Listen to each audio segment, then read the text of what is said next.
Hello, friends. It's Wednesday, December 16th, and I'm recording this from home about an hour before our monthly church council meeting, which begins at 6 o'clock tonight.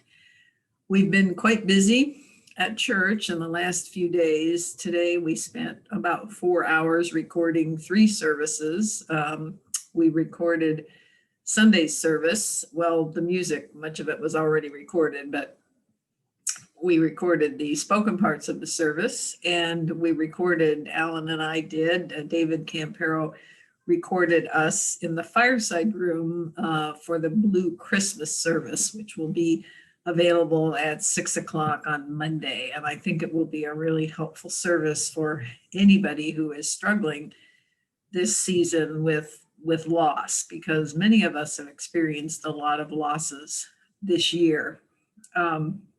And then we also recorded much of the memorial service for Stan Jacobs, and that service will be on Saturday at 1 o'clock. Susie Wanden can get you the bulletin and the link to the service if you'd like it.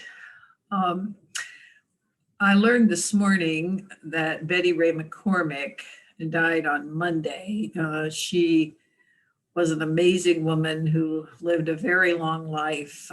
She was married to a pastor. She was active and in so many different areas of ministry herself, and she will be missed. She had been living at O'Connor Woods for quite some time in assisted living. So I really enjoyed having her at Bible study at O'Connor Woods, and the visits that I made to her on Mondays when I was there for Bible study. So the losses in our congregation continue to mount during this month. One of the things that Robbie and I are working on is a brand new intergenerational format for orienting prospective new members, people interested in learning more about United Methodism and learning more about Central's ministry in particular. And we're excited to pilot this intergenerational model.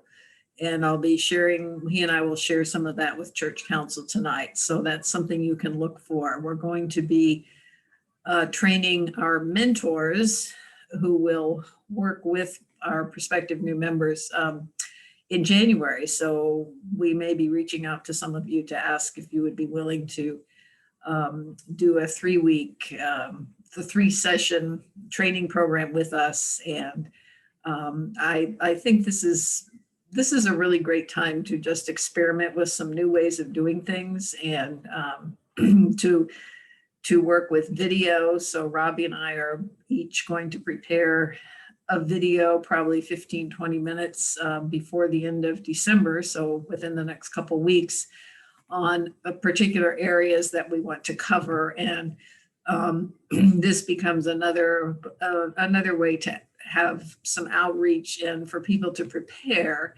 before they come to an hour-long Zoom gathering.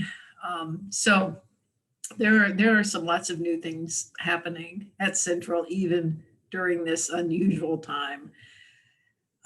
Michael Garcia is going to be the coordinator for our food pantry. I'm delighted about that.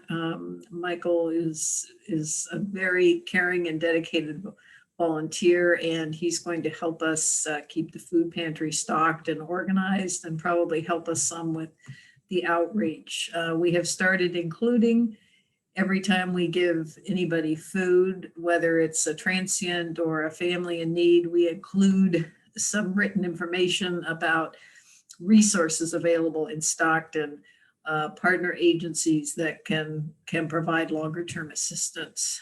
So friends, we are getting fairly close to Christmas. And I think for almost everybody in our congregation, this Christmas is going to be different from many of the Christmases we've experienced. But I have a sense that different doesn't have to mean that it's not going to be a very special and meaningful time. And so I pray for all of us in our homes as we continue to stay safe and help to stem the spread of the coronavirus, that we embrace some of the new experiences and perhaps lean into the new opportunities we have for quieter, smaller celebrations, and give thanks for the many people in our lives who we may not see in person this year, but who mean a great deal to us. Perhaps this is the year we will write a few more cards or call a few more friends or FaceTime or Zoom more often with our dear ones. And I know that Jan and I, like many of you, are going to have an unusual Christmas. It'll just be the two of us because we want to keep ourselves and our families safe. And we anticipate some quiet times. We anticipate enjoying the beauty of the natural world that is all around us and simply enjoying each other. So I hope that these next 2 weeks will bring some very, very special times for you wherever you are. And please know, if you are living by yourself, that you are not alone, that you have a church family that cares very much about you, and that we have lots of ways to stay connected. So in addition to the Blue Christmas service on Monday, we will, of course, have a worship on Christmas Eve. It will be available at 4:00. And I'll share that information again next week. And our Sunday evening communion at 7:30, which is a short and very simple but meaningful communion shared with a small group of people, that continues every Sunday at 7:30. And of course, regular Sunday worship every Sunday and our Sunday morning coffee hours. So Bible study will continue as usual.